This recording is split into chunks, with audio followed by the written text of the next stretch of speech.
ka ba sa maraming bagay? Kami na ang bahala dyan. Aalamin, tutuklasin at bibigyang linaw namin ang mga katanungang bumabagabag sa inyong isipan.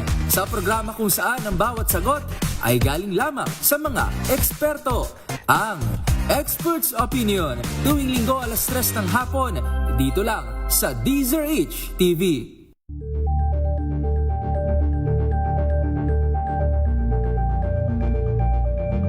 Maagang balitaan, maagang usapan sa mga issue at balita. Kasama si Kuya Angelo Palmones sa Magandang Umaga Pilipinas. Mula Lunes hanggang Biyernes.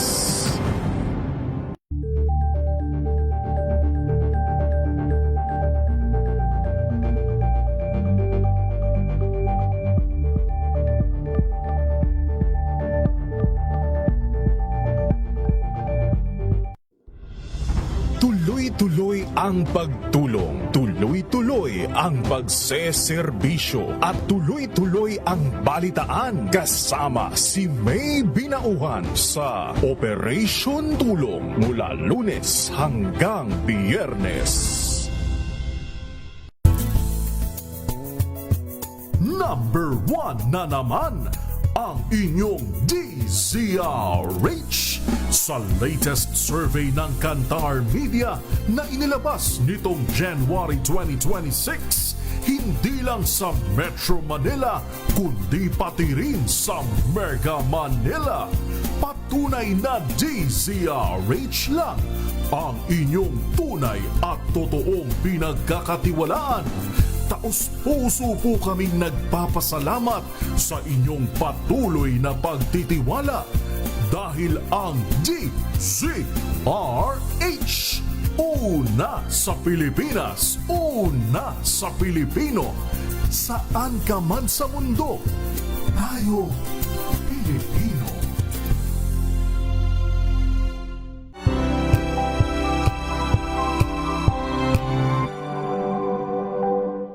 Mga kalunas, dahil sa inyong pagtitiwala, ang Lunas ay may extension na. Lunas Extension. Ang programang ito ay hatid sa inyo ng Makati Medical Center, the hospital with a heart.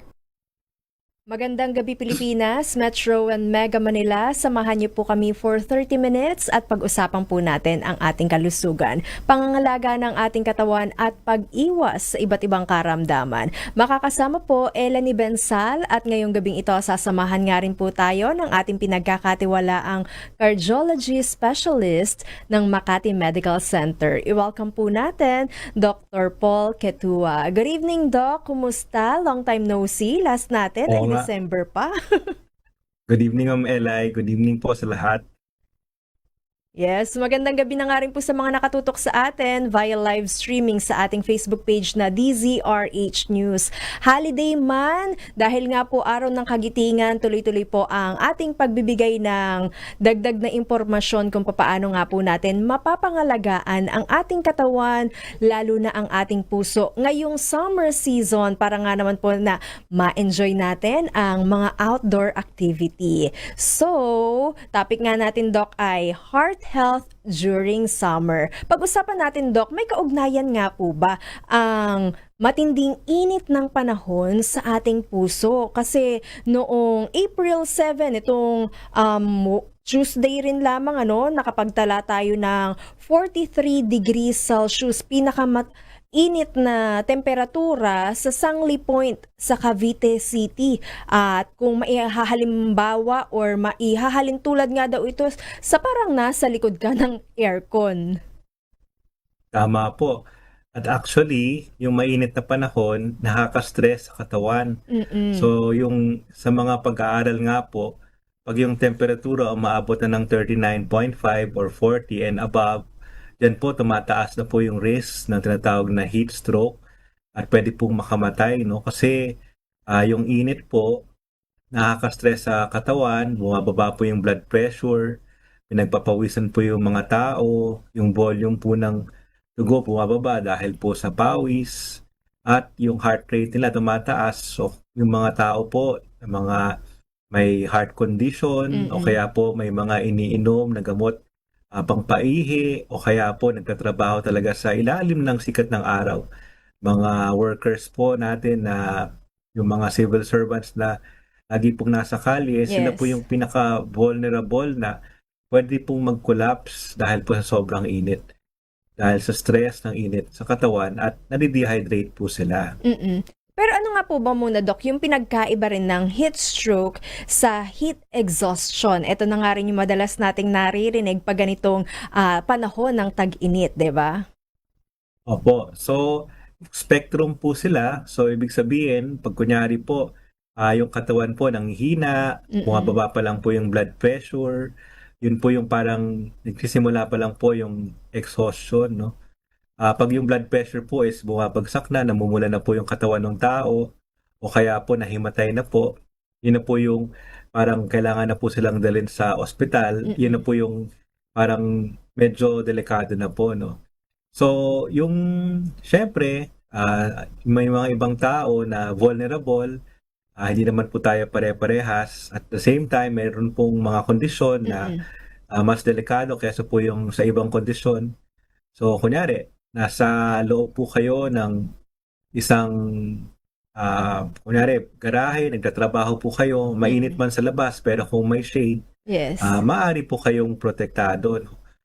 O kaya yung isang tao na, kunyari po, 65 years old na, at meron po silang mga iba-ibang gamot sa mga, dahil po sa puso, sakit sa puso, o kaya po sa kidney disease, at marami po silang gamot na nakakababa ng blood pressure, o kaya po naman meron po silang mga limited capacity na gumalaw. Kunyari naka-wheelchair po at nababad po at nahirapan pong umalis.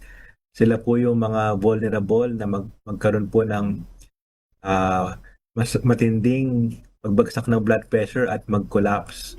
So sila po yung kailangan natin pag-ingatan. So yung kumbaga yung tinatawag natin na epekto ng init ay hindi po pare-pareha sa bawat tao. So kailangan po natin pag-isipan, alamin kung meron ba tayong mga additional risk factors para po magkaroon ng adverse event dahil po sa sobrang init ngayon. Meaning to say, Doc, kapag mainit ang panahon, mas prone na bumaba yung ating blood pressure kaysa sa tumaas yung ating blood pressure o ma-high blood ang tao. Correct po. So yung mga adverse effects po ng sobrang init, so number one, siyempre po, pagpapawisan tayo, mayroon pong chance na bumaba yung blood pressure. Pangalawa po, pwede po mag-cause ng mga heart attack or irregular heartbeat. So para pong meron po kayong hose, no? At meron pong mga buhangin sa loob ng hose at tubig.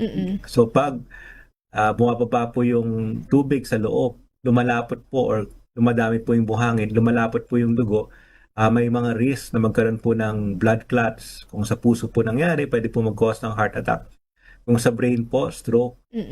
Syempre, yung mabilis na heartbeat, isa po yun na compensation or ginagawa ng katawan pag medyo bumababa po yung blood pressure or nasistress siya.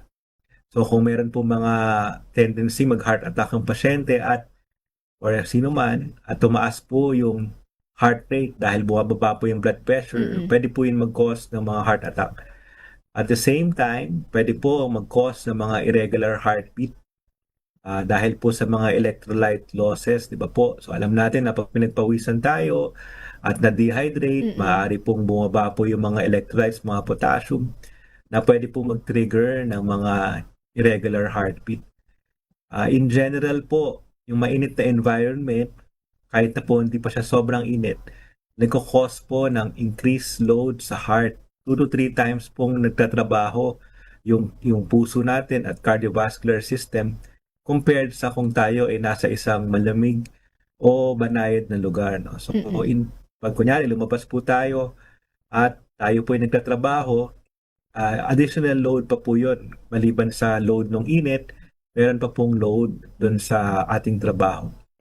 Kaya po, kailangan po tayo mag-ingat kasi nga po yung dahil po sa global warming at yung mga ginagamit po nating mga fossil fuels na nagkakos po ng damage sa ozone layer na sobrang umiinit na po yung buong mundo. At hindi na po sanay ang katawan natin sa ganun kainit.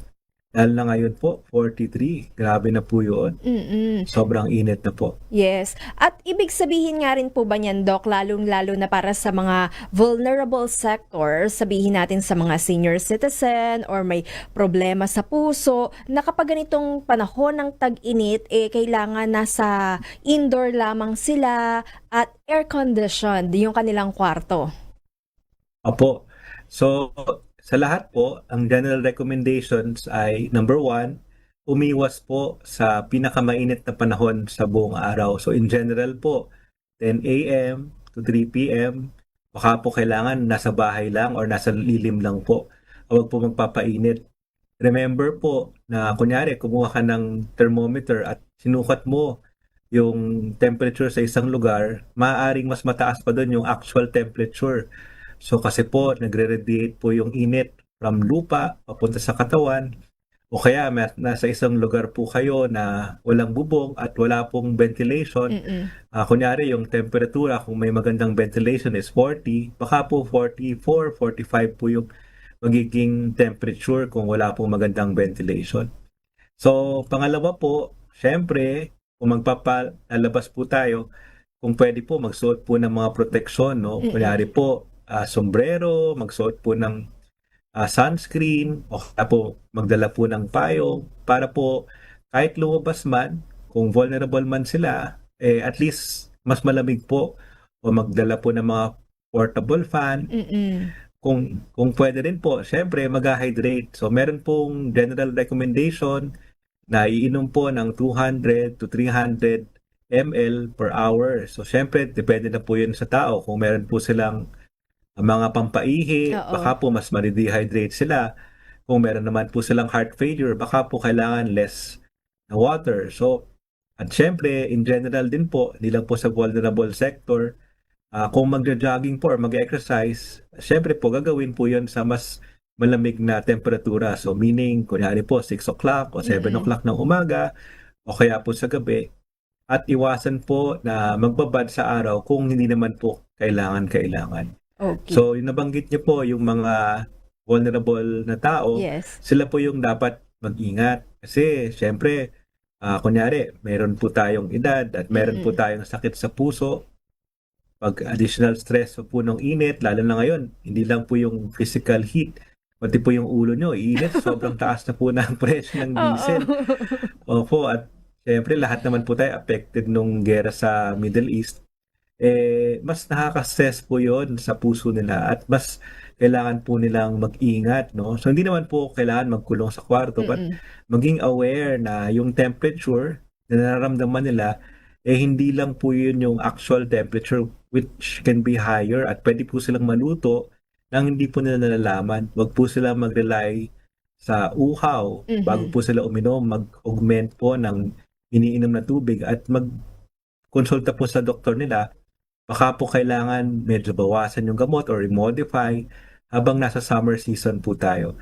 Kasi po, syempre, yung mga gamot, hindi naman po sila static or pag binigay, yun na lang po all the time. No? Baka po kailangan i-adjust para po maproteksyonan din po sila. Okay. So ngayon, alam natin na ang matinding init ng panahon ay hindi rin lamang po nakakapag-cause ng init ng ulo at nakakasira nga po ng ating balat, lalong-lalo na po para sa mga nasa beach or nag-get away pa dyan, nakakapinsala nga rin po, or nakaka-cause rin nga po ng stress sa ating puso. Alamin nga rin po natin, Doc, kung paano nga rin po ba natin matitiyak na nasa maayos na kondisyon ang ating puso, lalong-lalo na ngayong panahon ng tag-init. Yan po ang ating babalikan maya-maya dito pa rin po sa programang Lunas Extension sa DZRH at RH-TV.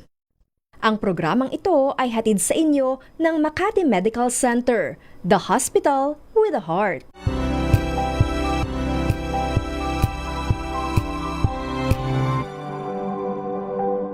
Hello, Washi! Laundry day na naman! Yay! Anong meron? Mancha ng chocolate, Oh. putik, may libag pa! Kaya natin yan! With Pride Washing Machine Detergent, may triple stain away formula.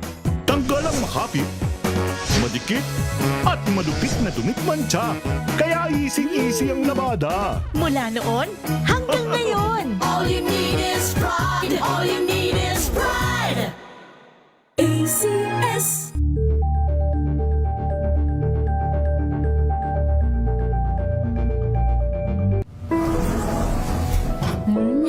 Amoy forever. Amoy LQ. Amoy New Cala Berry Blooms. Amoy kalat, amoy good vibes.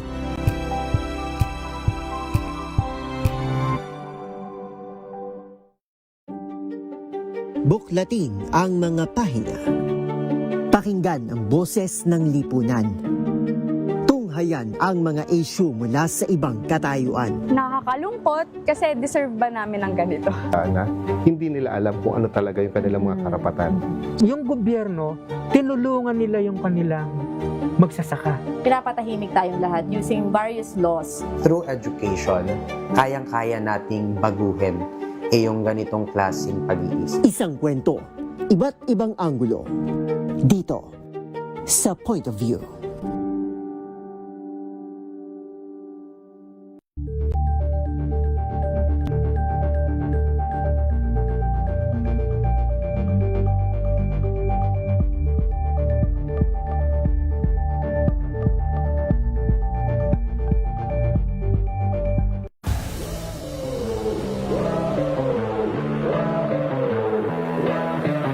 And I think pickleball is sport I think we can thrive talaga kasi bukod sa nagmamatter naman yung height pero I think ito yung sport na fit para talaga sa mga Pilipino. As someone na napili the only Filipino player then I think it's an opportunity and a responsibility for me to showcase our talent as a Filipino rin in world stage. And that's something I think hindi ko siya tinitake as burden pero there are a lot of expectation then but for me it's a huge privilege then to pakita na anong kakayanan meron ang mga Pilipino sa sports na to sa world stage. It's good to start young because after a while you get better if you train a lot and hopefully you can rank up to higher stages of pickleball. It's been so nice being part of a club that's so inclusive of all genders, all ages and races, but just a safe space in general.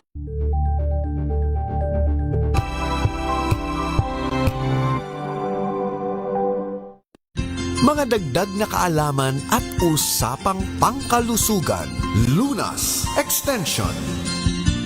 Ang programang ito ay hatid sa inyo ng Makati Medical Center, the hospital with a heart.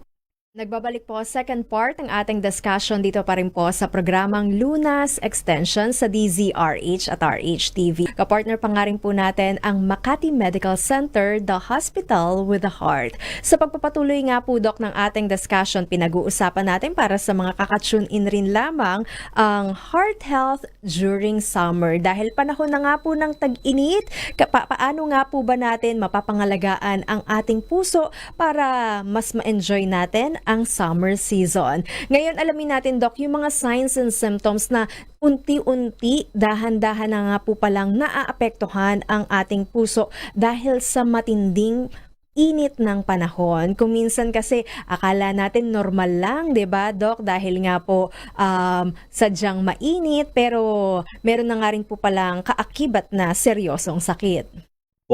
So, balik po tayo dun sa heat exhaustion at heat stroke. So, yung pinaka-objective po is kung meron silang thermometer. So, kung hindi naman sila nilalagnat at nagsukat sila ng temperature at yung temperatura po nila is above 40, yun na po yung heat stroke na kailangan na po siguro madala sa ospital. Yung heat exhaustion po, less than 40. At sa appearance naman po, so usually po, pag meron pong heat exhaustion, makikita po nila na pawis po sila o yung kung sino man po yung kasama nila na may heat exhaustion. At pag meron na pong heat stroke, hindi na po nagpapawis. Yung sa balat naman po, pag heat stroke na, which is a more dangerous or medical emergency, makita po nila na yung balat po nila namumula na. Bakit po? Kasi po yung mga blood vessels ay umaangat papunta sa surface para po makapag-transfer ng heat, no? So sa heat exhaustion, hindi pa naman po. Maaari nga pong malamig ang balat. So, yung iba pong senyales, kunyari po, meron po kayong loved one, sabihin niyo po na pag na-feel po nila na bumibilis po yung heartbeat nila, na wala po silang ibang maisip na explanation. Hindi naman o sila kaya pag- uminom ng kape, Doc, or wala naman Opo. silang in-intake Hindi na naman- gamot, di ba? Opo, or di sila excited. Tapos po, na-feel po nila, yung pulse nila medyo humihina. Yun po yung mga sign na medyo bumabagsak na po yung blood pressure. At pag nag-collapse na po, at yun na po yung heat stroke, a medical emergency na po. Kasi po, maaari pong, meron pa pong ibang damage inside the body na hindi po nakikita ng naked eye or na nararamdaman ng tao na maaari pong meron na, kailangan po natin silang i-test.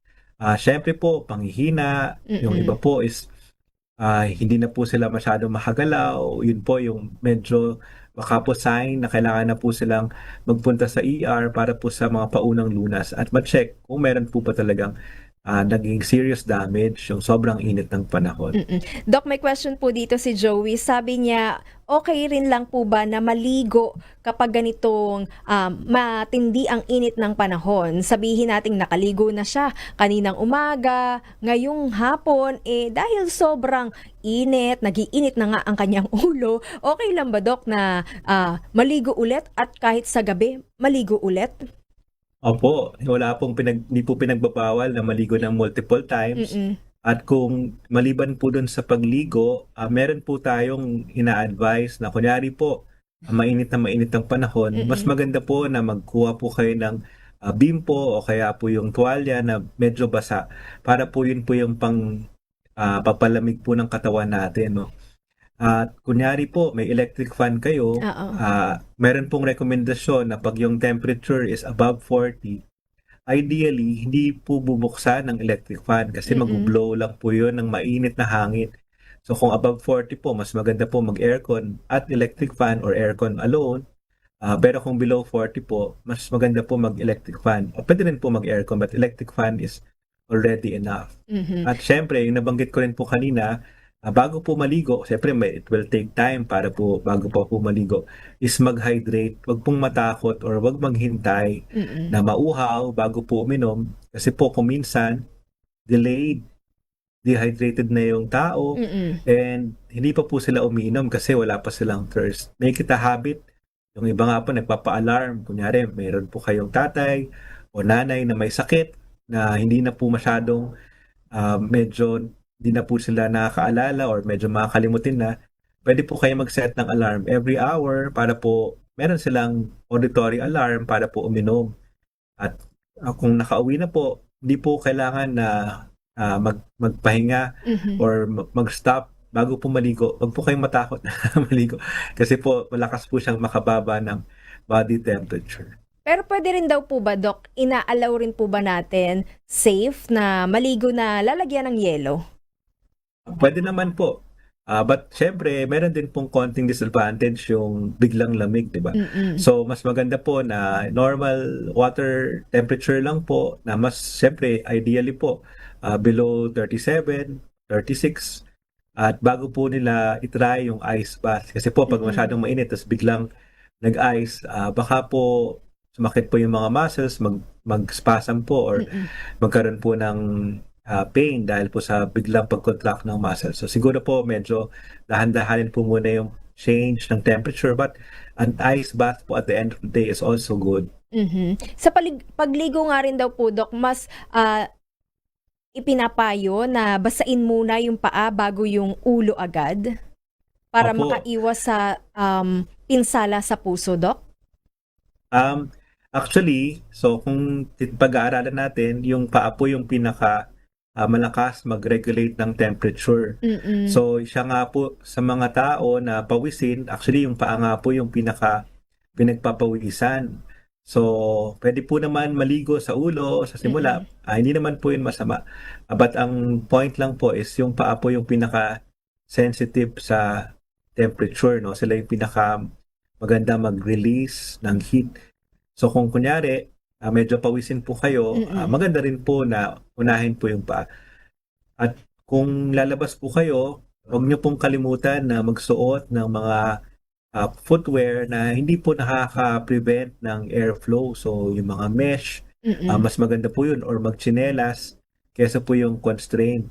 Kasi po pag kunyari naka-sando po kayo o kaya cool at saka loose na clothes, pero po yung paa niyo po meron po kayong medyas na sobrang kapal at yung sapatos po leather na wala po talagang papasok o lalabas na hangin, mas magiging prone po yon sa heat exhaustion, which can lead to heat stroke. Okay. Ito po, Doc, question rin lamang po ng isa nating follower, na ang heat cramps nga rin daw po ba ay ito yung madalas na pagkapulikat na nararamdaman sa panahon ng tag-init?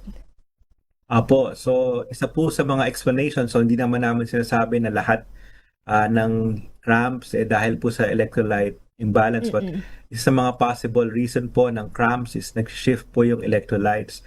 At alam naman natin na pag mainit at pinagpawisan tayo ng maigi, talaga pong bakit pong bumaba yung potassium.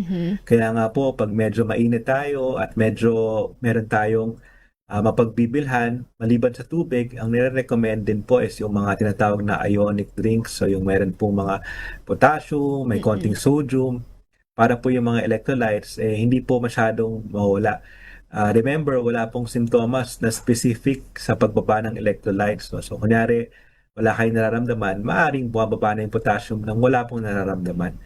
At kung yun nga po yung cause ng cramps, meron pong parang wisdom sa pagpe-prevent po nun. Kasi po, alam niyo naman, pag nag-cramps na, sobrang sakit na. So mas maganda na po yung ma-prevent yun by replacing lost electrolytes even before magka-cramps or symptoms. Yung heat stroke, Doc, sabi natin kanina, medical emergency siya, So kailangan yung heat stroke po. Heat stroke and heat exhaustion. Or heat stroke yung heat stroke alone po. Yung heat exhaustion po, parang precursor po siya dun sa heat stroke. So yung heat exhaustion, ang general advice po doon is kumuha po ng yung silong or pumunta po sa area na wala pong masyadong init or merong bubong. At kung kaya po is an air-conditioned room para po magpalamig. Pwede po silang magpa-check. Pero usually po, if it's just heat exhaustion, rest, change in temperature, and of course, if kaya, hydration is usually enough. Pag heat stroke po, sobrang init na po, bumagsak na po yung blood pressure o kaya nag-collapse na po yung tao, medical emergency na po kasi kailangan po natin pataasin yung blood pressure. So usually po kailangan ng swero at mag-test po na wala pong ibang organ na na-damage at yun lang po is dahil lang po talaga sa dehydration. So meron pong mga iba sa sobrang init na bumabagsak po talaga yung blood pressure at kailangan po ng maraming gamot para po pataasin yung blood pressure bago po sila maging stable. Ano naman daw po ba yung recovery period para sa mga nasugod sa ospital due to heat stroke, Doc?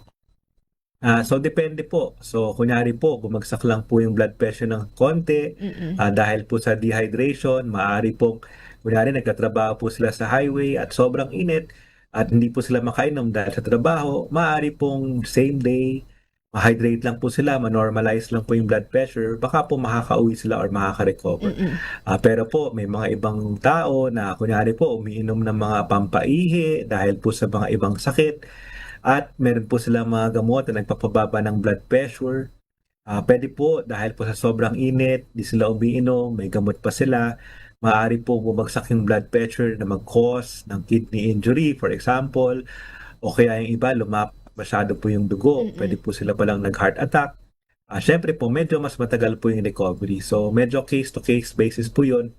But ang pinaka-importante is mapunta po sa isang trusted na hospital like Makati Med kasi po nandun po yung mga eksperto na alam natin na kaya pong i-diagnose yung damage at i-prevent ng further damage at mapauwi tayo. Yung pinaka-importante, mapauwi tayo na may peace of mind na nagbigay po yung hospital, yung Makati Med ng trusted care sa atin na hindi na po tayo nag-iisip na may kulang ba or meron ba tayo nakalimutan dun sa assessment natin. At pag pinauwi, sure na tayo na stable na po. Stay hydrated ngayon nga pong summer season, at kung hindi naman po importante ang inyong lakad, ipagpaliban na nga rin lamang po dahil nga po sa init ng panahon at sa mahal ng gas. Maraming salamat po, Dr. Paul Quetua. May mga gusto nga rin po ba tayong batiin or pasalamatan? Thank you, Ma'am Elay. Hello sa aking mga katrabaho sa Makati Med at sa lahat po na nakikinig. Huwag po kayo mag-atubili na pumunta sa aming ospital sa Makati Med. Kasi po yung aming care is top-notch and compassion is the name of our service motto. Maraming salamat po, Ma'am Elay.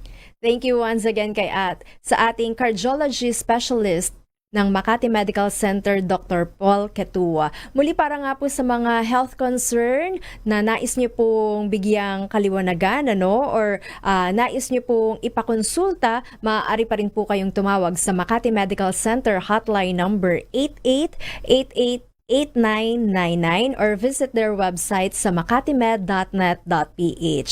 Nakasama niyo nga rin po Elanie Bensal, bumabati ng magandang gabi at magkarinigan tayo hanggang sa susunod dito pa rin po sa programang Lunas Extension sa DZRH at RHTV. Ang programang ito ay hatid sa inyo ng Makati Medical Center, the hospital with a heart. Mga kalunas, hanggang bukas dito sa Lunas Extension.